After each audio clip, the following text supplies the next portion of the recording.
Dear students, welcome you in my English class. Hope you all are well by the grace of Almighty Allah.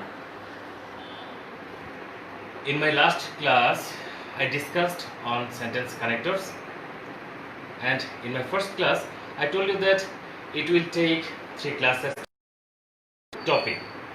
So today is my third class and last class on this topic. Our topic is sentence connectors. তাহলে শুরু করি।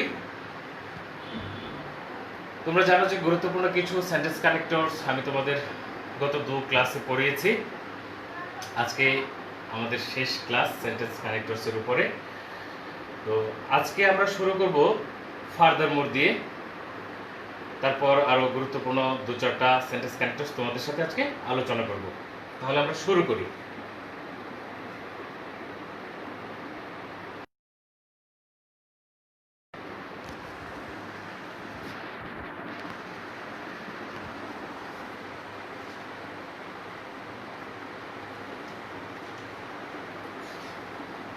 ফার্দারমোর। ফার্দারমোরের অর্থ হচ্ছে অধিকন্তু। আমি লিখি এর অর্থ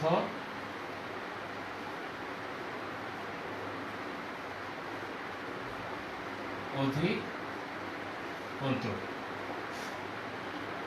আচ্ছা, ফার্দারমোর এর অর্থ হচ্ছে অধিকন্তু। এর কিছু সমার্থক শব্দ আছে, বিসাইডস, মোরওভার, ইন এডিশন ইত্যাদি। এর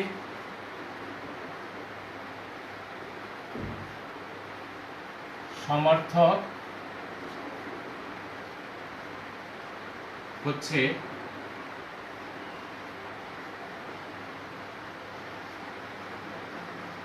বিসাইডস, মোরওভার, ইন এডিশন।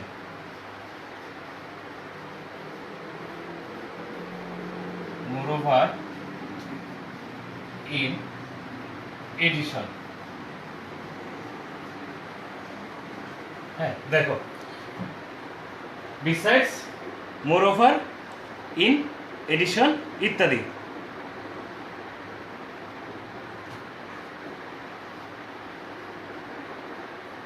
আচ্ছা,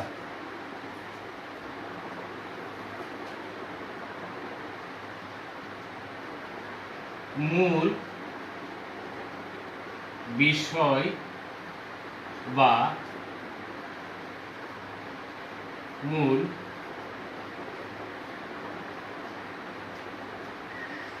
ঘটনার সাথে, মূল বিষয় বা মূল ঘটনার সাথে আরো অতিরিক্ত কিছু যোগ করতে, আরো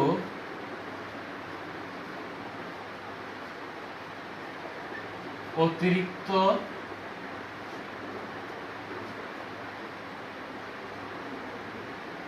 কিছু যোগ করতে এই ফার্দারমোর, তারপর হচ্ছে বিসাইডস, মোরওভার, ইন এডিশন, এগুলো বা এইসব সেন্টেন্স কানেক্টরস ব্যবহৃত হয়। এসব কানেক্টরস ব্যবহৃত হয় কিছু যোগ করতে। এসব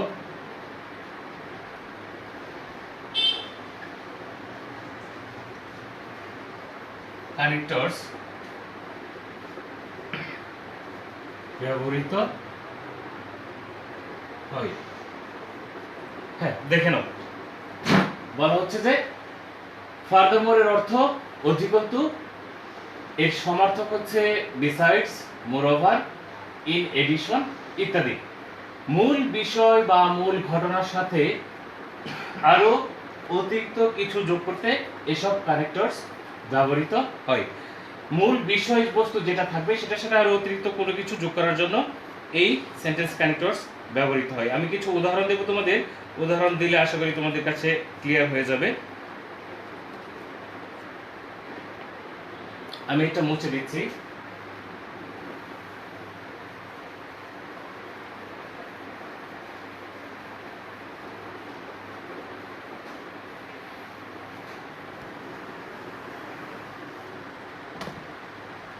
উদাহরণ দিচ্ছি।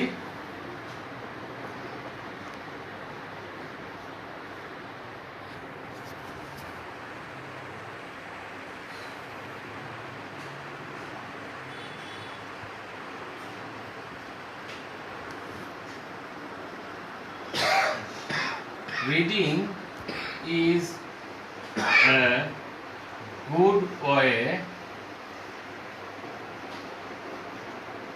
to learn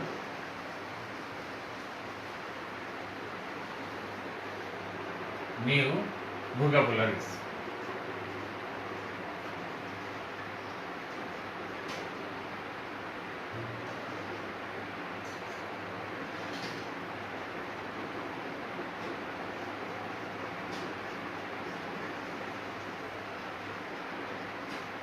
Furthermore, it can improve your ability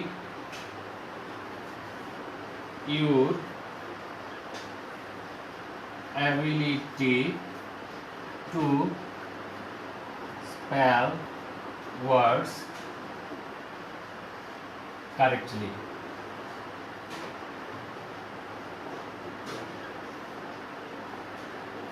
দেখো বলা হচ্ছে reading is a good way to learn new vocabularies, নতুন নতুন শব্দার্থ শেখার জন্য রিডিং বা পড়াটা হচ্ছে একটা ভালো পদ্ধতি। ফার্দারমোর, অধিকন্তু, it can improve your ability to spell words correctly. হ্যাঁ, অধিকন্তু মূল বিষয়টা কি? মূল বিষয়টা হচ্ছে যে রিডিং মানে পড়াটা হচ্ছে নতুন ভোকাবুলারি শেখার জন্য একটা ভালো পথ, এবং এটার সাথে আরো যোগ করা হচ্ছে যে অধিকন্তু আরো কি করে এটা, এই নতুন ভোকাবুলারি শেখাটা তোমার এই যে শব্দ যে বানান করা, যে কোনো শব্দ স্পেল ওয়ার্ডস কারেক্টলি, শব্দের যে বানানগুলোকে মানে সঠিকভাবে বানান শেখার জন্য সেটা তোমার যে একটা সক্ষমতা সেটা বাড়িয়ে দেয়, সেটা উন্নয়ন ঘটায়। এই হচ্ছে উদাহরণ। আমি আরেকটা উদাহরণ দিচ্ছি, একটা উদাহরণ দিলে আর ঠিক হয়ে যাবে।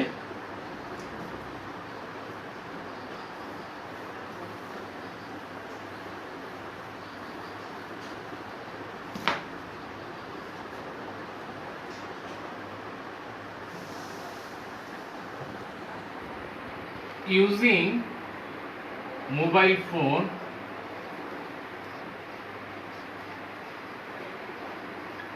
while driving, using mobile phone while driving is dangerous.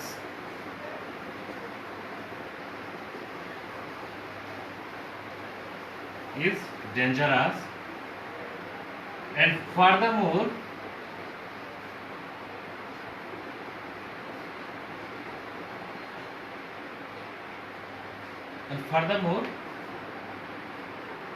it is also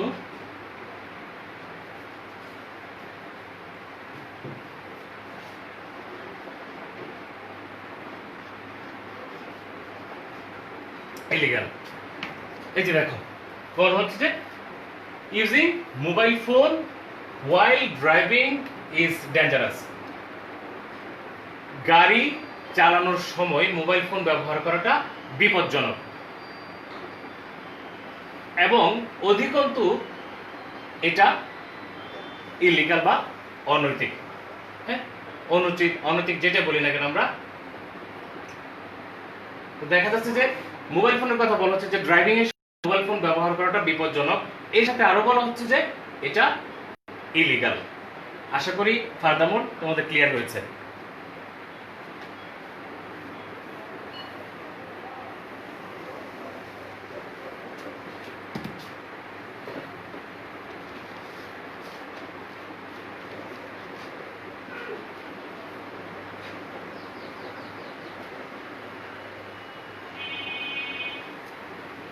এবার আমরা করব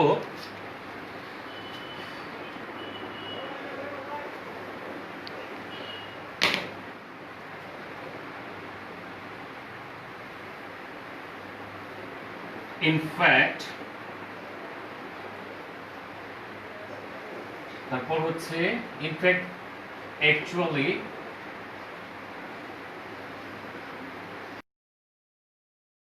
ইনডিড।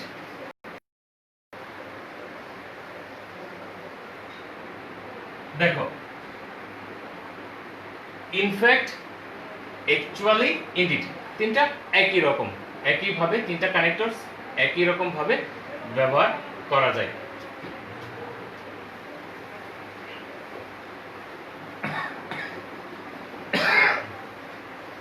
কোনো বিষয় বা ঘটনার প্রকৃত অবস্থা বা মূল অবস্থা, কোনো বিষয় বা ঘটনার প্রকৃত অবস্থা বা মূল অবস্থা প্রকাশ করতে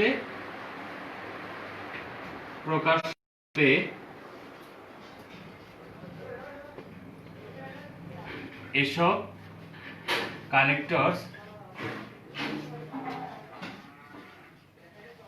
ব্যবহৃত হয়।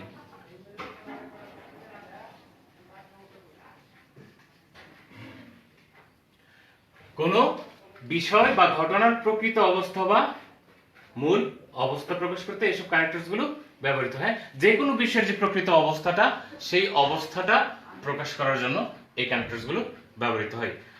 কি কি কানেক্টরস? ইনফ্যাক্ট, অ্যাকচুয়ালি এবং ইনডিড, একই রকম ভাবে তিনটা ব্যবহৃত হয়। উদাহরণ দিচ্ছি, উদাহরণ দিলে আরো সহজ হয়ে যাবে।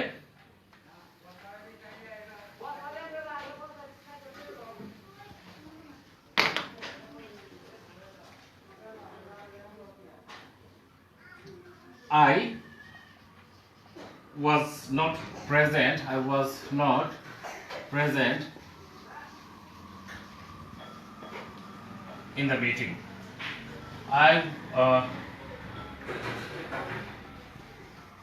I was not present at the meeting.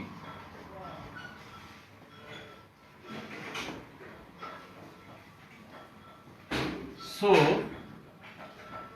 I cannot exactly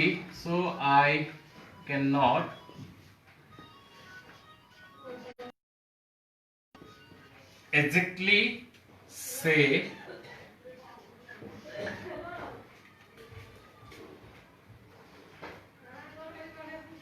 what actually happened there.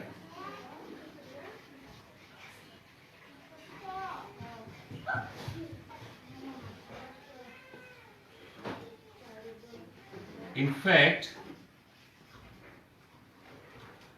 I was sick then.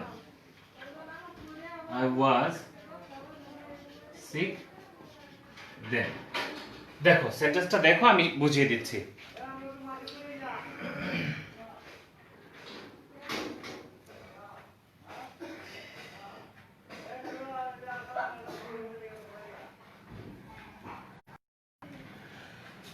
বলা হচ্ছে যে I was not present at the meeting. মিটিংয়ে আমি উপস্থিত ছিলাম না। So I cannot say what actually happened there. যেহেতু আমি উপস্থিত ছিলাম না, তাই আমি প্রকৃতপক্ষেই বলতে পারি না সেখানে কি ঘটেছিল। যেহেতু আমি মিটিংয়ে উপস্থিত ছিলাম না, তাই প্রকৃতপক্ষে আমি বলতে পারি না সেই মিটিংয়ে আসলে কি ঘটেছিল। তারপর বলা হচ্ছে যে in fact I was sick then. প্রকৃতপক্ষে ওই সময় আমি অসুস্থ ছিলাম। মানে মূল বিষয়টাকে এখানে বোঝাচ্ছে যে সে তখন অসুস্থ ছিল বলেই সে সেই মিটিংয়ে থাকতে পারেনি এবং মিটিংয়ে কি ঘটেছিল তা সে জানে না।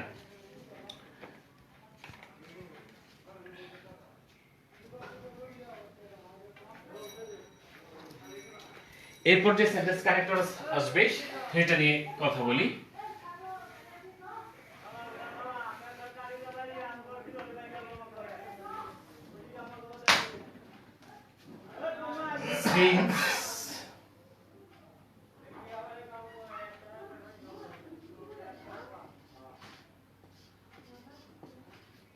As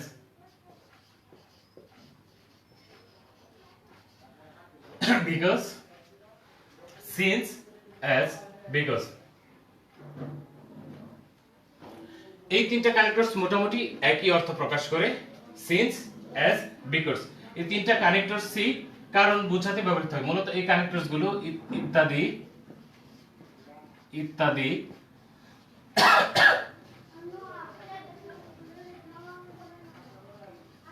ইত্যাদি কানেক্টরস গুলো কারণ বোঝাতে ব্যবহৃত হয়। কারণ বোঝাতে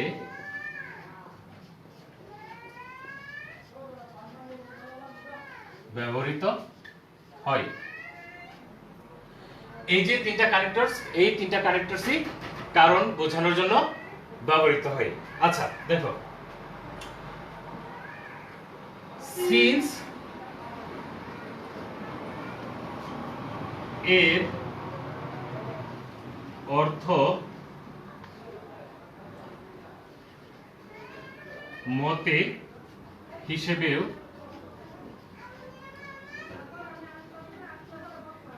ব্যবহৃত হয়।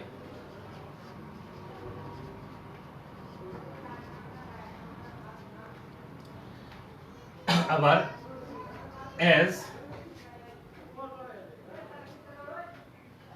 এর অর্থ যেমন হিসেবেও ব্যবহৃত হয়।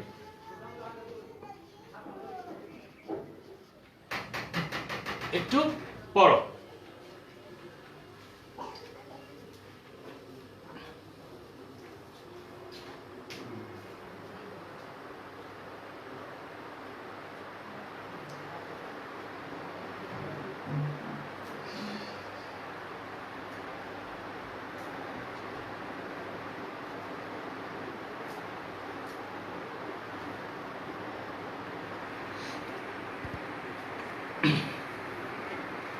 বলছে সিন্স অ্যাজ বিকজ ইত্যাদি কানেক্টরস গুলো কারণ বোঝাতে ব্যবহৃত হয়। কোনো কিছু কারণ বোঝানোর জন্য এগুলো ব্যবহৃত হয়।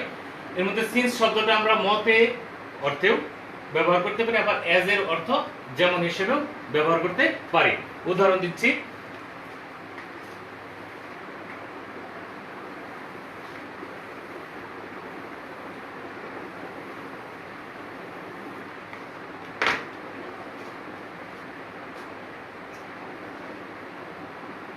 ধরো আমি দিলাম হচ্ছে আওয়ার্স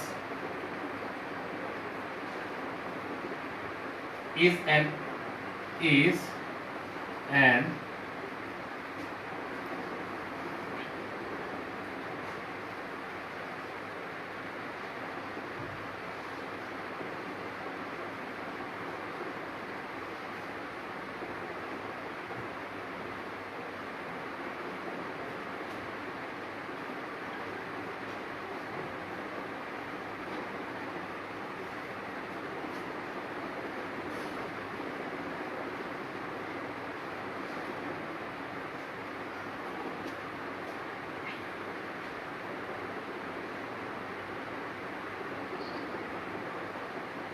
দেখো বলা হচ্ছে যে hours is an agricultural country, hour economy depends on it.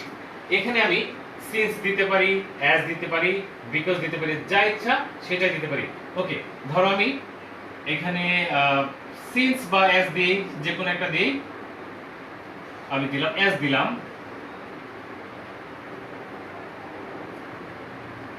As দিলাম, হ্যাঁ অ্যাজ দিলাম, as hours is an agricultural country.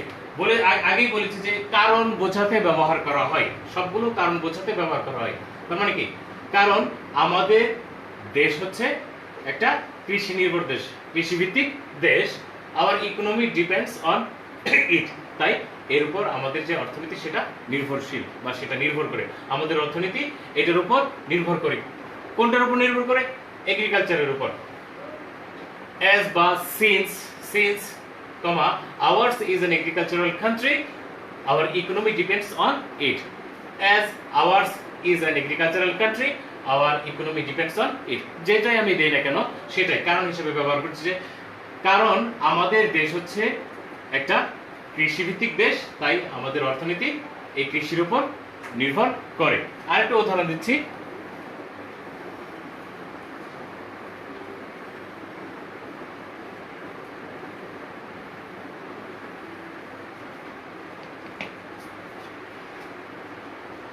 He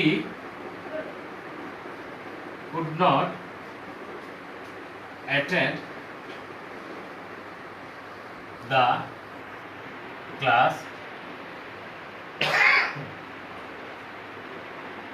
since he was ill. He could not attend the class, সে ক্লাসে উপস্থিত ছিল না, উপস্থিত থাকতে পারেনি। সিন্স হি ওয়াজ ইল, কারণ সে ছিল অসুস্থ। এখানে আমি অ্যাজ দিলেও হবে, সিন্স এর জায়গায় আমি যদি অ্যাজ দেই বা বিকজ দেই, because he was ill, as he was ill, since he was ill, যাই দেই না কেন, আমি যাই দেই না কেন, এখানে সেমিকোলন হবে, তারপর সিন্স এর পরে কমা দিতে হবে। He could not attend the class since he was ইল।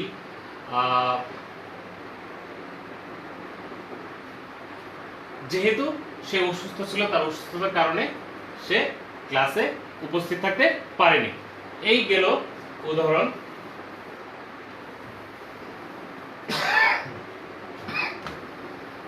এরপর আমরা দেখি, আমরা হচ্ছে হলো যাব such as, for example,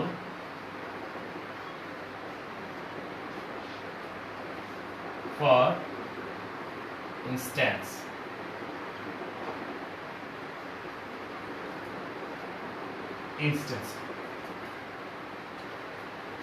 এই যে কানেক্টরস গুলো, এগুলো উদাহরণ দেওয়ার ক্ষেত্রে ব্যবহৃত হয়।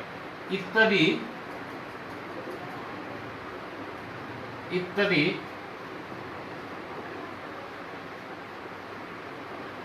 কানেক্টরস গুলো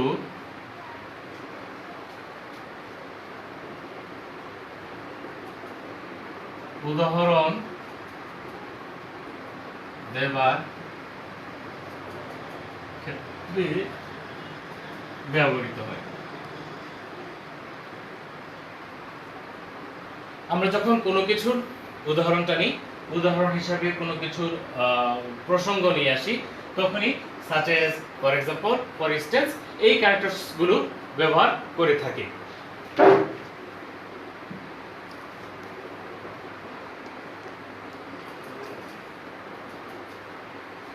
আমি উদাহরণ দিচ্ছি।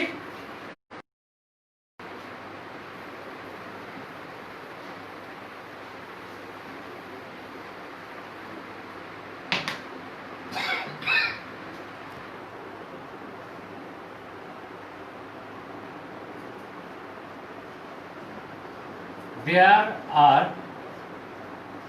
lots of flowers in my garden.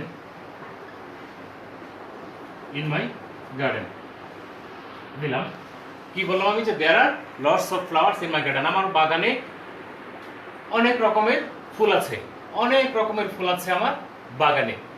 এই অনেক রকম ফুলগুলোর মধ্যে কি কি ফুল, সেগুলো যদি আমি একটা উদাহরণ দিই, তখন আমি এটা নিয়ে আসবো such as। হ্যাঁ, তখন আমি such as, for example, এই কথাগুলো নিয়ে আসবো। আমরা এখন বলতে পারি কি for example, for example বা such as, যাই ব্যবহার করি না কেন, such as বা for instance, আমি যেটা ব্যবহার করি না কেন, আমি তাহলে কি নিয়ে আসতে পারি, রোজ,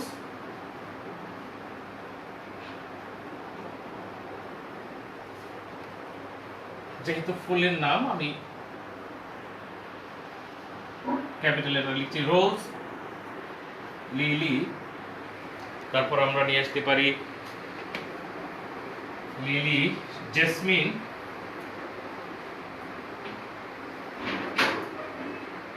তারপর মেরিগোল্ড,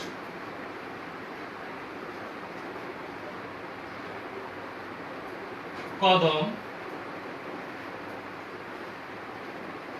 etc. হ্যাঁ, বলা হচ্ছে যে there are lots of flowers in my garden, for example, বা such as, আমার বাগানে অনেক রকম ফুল আছে, উদাহরণস্বরূপ বা যেমন।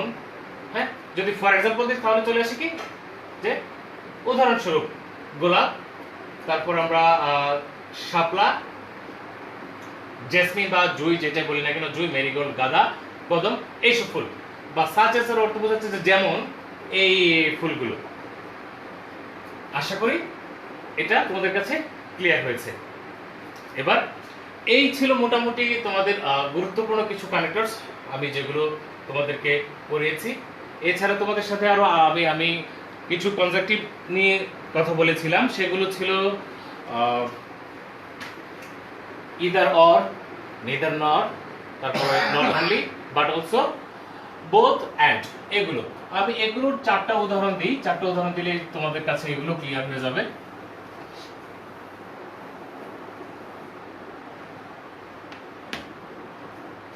প্রথমে আমি ইদার অর দিয়ে উদাহরণ দিচ্ছি। আমি আগেই তোমাদের বলেছিলাম যে either or, either dot dot or. আচ্ছা,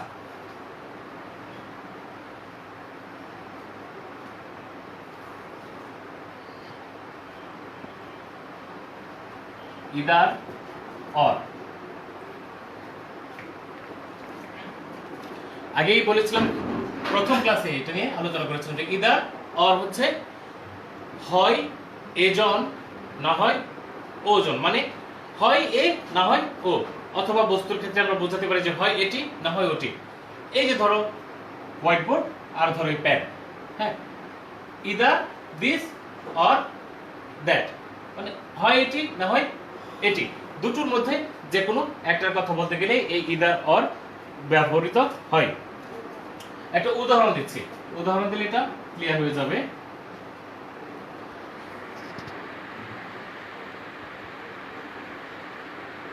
Either he or his brother is a teacher. আরেকটা দিচ্ছি,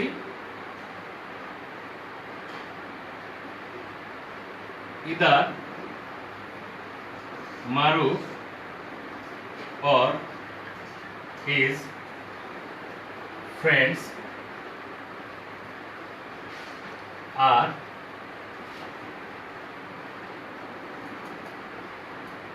responsible for this. দেখো বলা হচ্ছে যে ইদার হি, প্রথম উদাহরণে বলছি either he or his brother is a teacher, হয় সে অথবা তার ভাই একজন শিক্ষক, সে অথবা তার ভাই যে কোনো একজন, হয় এ না হয় ও, তাদের কেউ একজন শিক্ষক। একটা উদাহরণ দিল, either Maruf or his friends R responsible for this, হয় মারুফ অথবা তার বন্ধু বান্ধবরা এইটার জন্য দায়ী।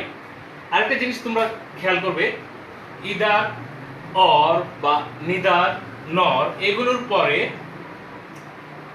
এই যে দেখো এখানে আমরা কি ইজ দিলাম, সিঙ্গুলার ভার্ব ইউজ করলাম, আবার এখানে আমরা কি করলাম আর দিলাম, এখানে যে আর, এখানে প্লুরাল ভার্ব ইউজ করলাম।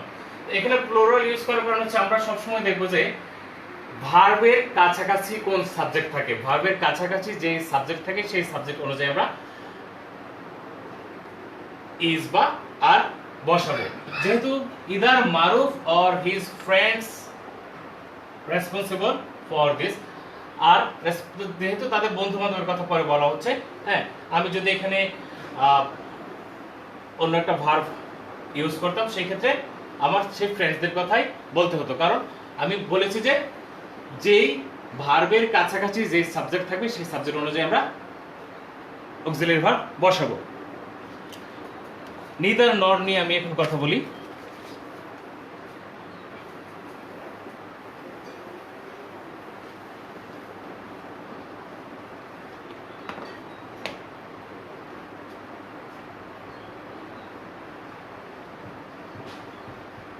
নিদার নর, আগে বলেছিলাম যে নিদার নর মানে এও না সেও না, বা এটিও না সেটিও না, দুটো কোনোটাই না, একটাও না, দুটো একটাও না। উদাহরণ দিচ্ছি,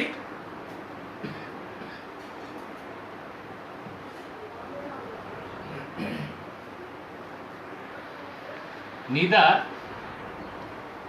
Rafi nor Maruf is guilty.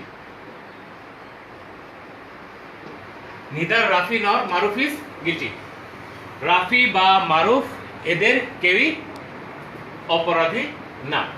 এখন এখানে আমি যদি বলতাম যে নিদার রাফি নর হিজ প্যারেন্টস, রাফির বাবা মায়ের কথা, তাহলে এখানে আর হতো, কারণ আমরা নিদার রাফি নর হিজ প্যারেন্টস আর গিলটি, মূলত যে বিষয়বস্তু বুঝাচ্ছি সেটার প্রথমে যে সাবজেক্ট থাকবে সেই মানে সেটার সাথে যে সাবজেক্ট থাকবে সেটার অনুযায়ী আমরা এখানে ইজ আর যেটা ব্যবহার করি না সেটা ব্যবহার করব।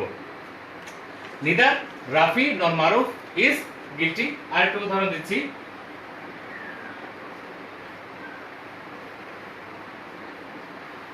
neither his friends nor he is going today.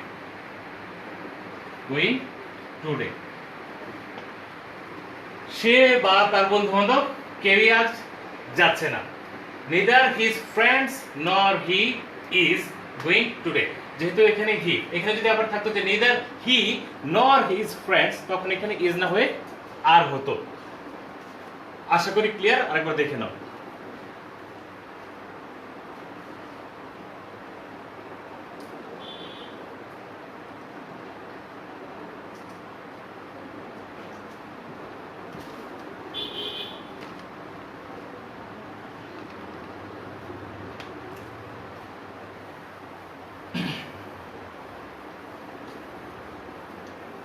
তারপর ছিল not only but also.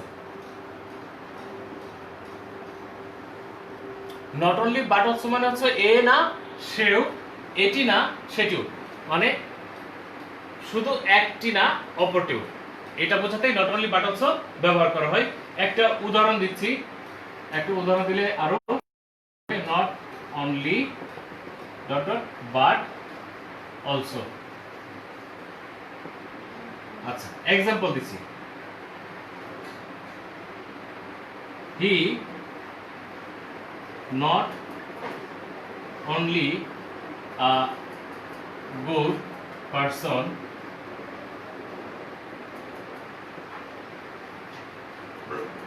But also a good writer. দেখো, সে শুধুমাত্র একজন ভালো ব্যক্তি না, একজন ভালো লেখকও। He not only a good person but also a good writer. সে শুধুমাত্র একজন ভালো ব্যক্তি না, একজন ভালো লেখকও। হ্যাঁ, আরেকটা উদাহরণ দিই,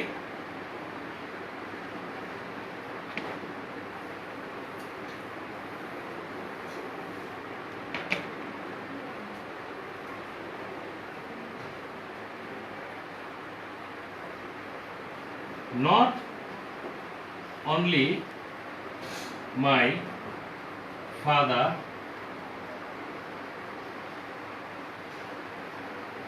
but also my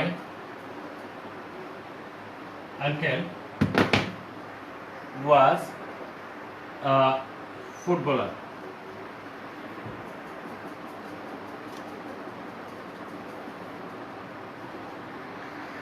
আমার বাবা না, আমার চাচাও একজন ফুটবলার ছিল। দেখো, শুধুমাত্র আমার বাবাই না, আমার চাচাও একজন ফুটবলার ছিল। এবং আমাদের সর্বশেষ কি ছিল? সর্বশেষ কনসেপ্ট ছিল both dot dot and.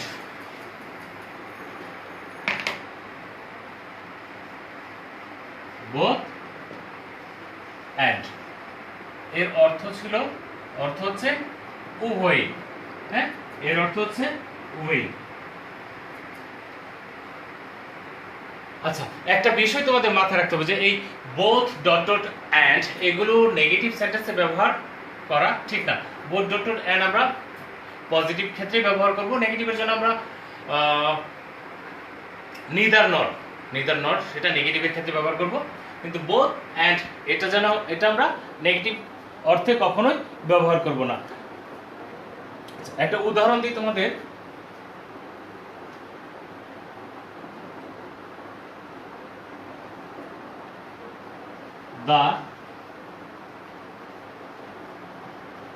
The director wanted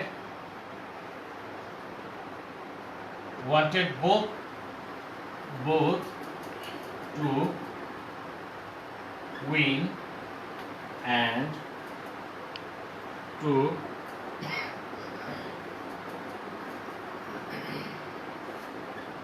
to receive recognition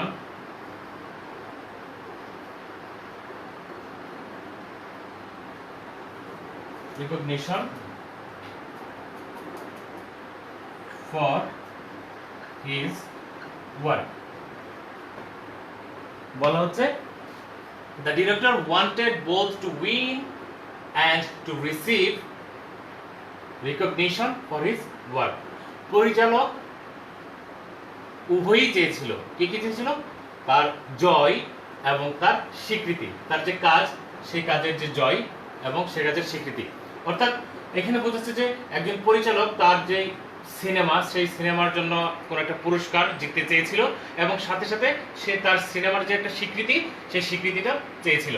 এই যে বোথ টু উইন, এই যে অ্যান্ড, উভয়ই কি উইন এবং রিকগনিশন, এই দুটোই চেয়েছিল। উইন কি চেয়েছিল? উভয়ই, যেহেতু বোঝাচ্ছে যে একটা হচ্ছে উইন আর একটা হচ্ছে recognition. The director wanted both to win and to receive recognition for his works, তার কাজের জয় এবং স্বীকৃতি দুটোই হচ্ছে মোটামুটি আমাদের কানেক্টরস। আর হয়তো আরো কিছু আছে, সেগুলো শব্দার্থ শিখে রাখবে তোমরা। আমি তোমাদেরকে আগে প্রথম ক্লাসে বলেছিলাম যে গুরুত্বপূর্ণ সব কানেক্টরস তোমাদের দিয়েছিলাম, তোমাদেরকে বলেছিলাম যে এইসব কানেক্টরস গুলো মুখস্থ করে ফেলার জন্য। আর উদাহরণ যেগুলো দিয়েছি সেগুলো আশা করি তোমাদের কাছে সবই ক্লিয়ার হয়েছে। এবং আমি আবারও বলছি যে বিগত বছরের যে বোর্ড কোশ্চেনগুলো সেগুলো বাড়িতে বসে বসে সমাধান করো, সেগুলো প্র্যাকটিস করো, তাহলেই এগুলো কানেক্টরস ক্লিয়ার হয়ে যাবে। আগামী ক্লাসে আমি নতুন কোনো টপিক নিয়ে তোমাদের সাথে কথা বলবো। তো সে পর্যন্ত তোমরা এই কানেক্টরস পড়তে থাকো, পাশাপাশি অন্যান্য তোমাদের যেসব ক্লাস হয়েছে সেই সব ক্লাসে পড়াশোনা করতে থাকো। সব সময় মতো আবারও বলি, বেশি বেশি ভোকাবুলারি শেখো, হ্যাঁ, শব্দার্থ শেখো। শব্দার্থ তোমার যত বেশি, মানে এটার স্টক যত বেশি থাকবে, তোমার ইংরেজিতে ভালো করার সম্ভাবনা তত বেড়ে যাবে। যাই হোক, আজকে এ পর্যন্তই। আগামী ক্লাসে আবার তোমাদের সাথে দেখা হবে। সবাই ভালো থাকো, সুস্থ থাকো। আরেকটা কথা আমি বলে রাখি যে এই যে কানেক্টরস পড়ালাম, এর মধ্যে যদি কোনো তোমাদের জিজ্ঞাসা থেকে থাকে তাহলে এই ক্লাসের কমেন্টসে তোমাদের কোনো জিজ্ঞাসা থাকলে সেটা জানাবে। আমি পরবর্তী সময়ে তোমাদেরকে সেটার উত্তর দিয়ে দেব। তাহলে সবাই ভালো থাকো, সুস্থ থাকো। আল্লাহ হাফেজ।